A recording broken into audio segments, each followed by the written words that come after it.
if you ever think it becomes easier to give when you earn much more money, I think you need to have a rethink, because it is not absolute too.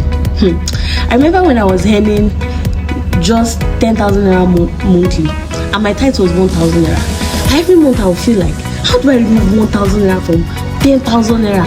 Hey, how will I survive? The money is already small, so removing from it again.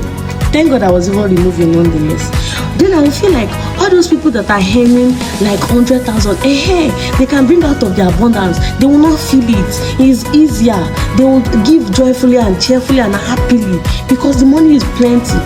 Then I started earning the so-called 100,000. Guess what? The plight was still the same. Every month I'll be thinking 10,000 out of 100,000.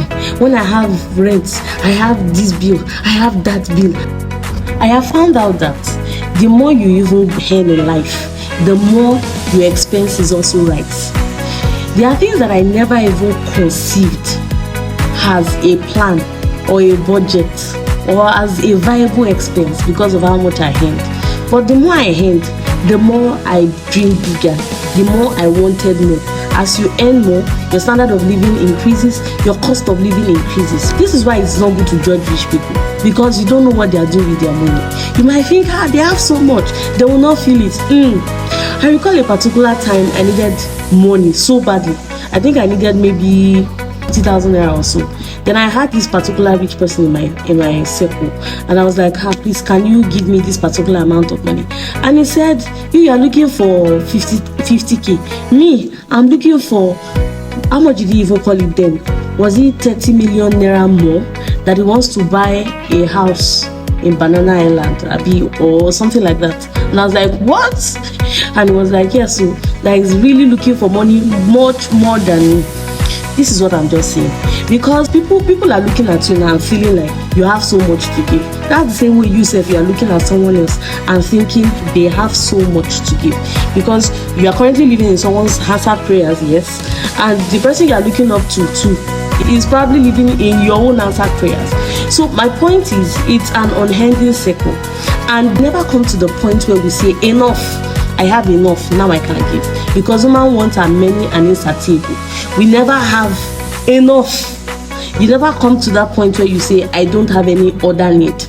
So giving is part-time, is a state of your heart. How do you conceive it? Another thing to consider is the time value of money. That money you are saying, it is when I have it that I'll give. It is when I have it that I've stepped into abundance. You have to consider the time value of money. Because that money, by the time you earn it, it has depreciated. Imagine what 1 million naira meant 10 years ago and what 1 million naira means today. Totally different. So by the time you are saying, that place I'm going to get to, when I get there, I'll give, I'll share, I'll do this, I'll do that. By the time you get there, my dear, that money will still not be enough, because over time, money just depreciates and loses its value. So you have to set another target and say, this 1 million naira is not the same anymore. Now let's make it 10 million naira. Then you get to 10 million. Let's make it 100 million naira. That way you would never give. And it is only in giving that we really become relevant. And I'm not just talking about money. I'm talking about giving in other ways. I mean, what is the essence of life if you're not giving in any way? It is through giving that we are able to impact others. We are able to write our names in the sand of time. It is through it that we are able to really make impacts, unforgettable impact in the life of people. The first advice I'm going to give to you is that esteem what you have. Recall that miracle in the Bible where Jesus multiplied the bread. When he asked the disciples that what do they have, they said, we have nothing except 5 loaves of bread and 2 fishes. They already tagged that 5 loaves of bread and 2 fishes as nothing, because they were thinking in their logical sense that 5 loaves, 2 fishes, 5,000 people, how is it possible? The mathematics is not jiving right. But did it happen? Yes, the miracle happened. So don't look down on whatever it is that you have right now.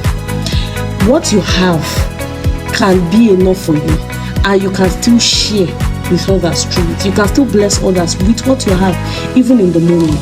So don't ever get to the point where you feel like, I have nothing, I can't share what I have, because that's not true. No matter the state you are right now, there is still something you can do for someone. There is still a way you can bless someone. So make sure that you are looking out for an opportunity to give.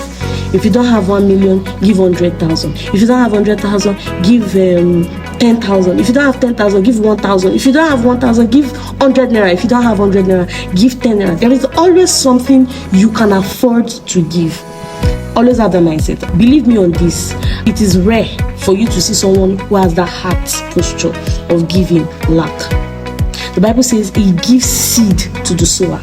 So if you always look out for opportunities to give, you will hardly ever lack resources to give. Then the second one that I would advise is just give anyway. How will I survive? How is this? How is that? Especially when the instruction comes from God. Give. God will take care of the rest.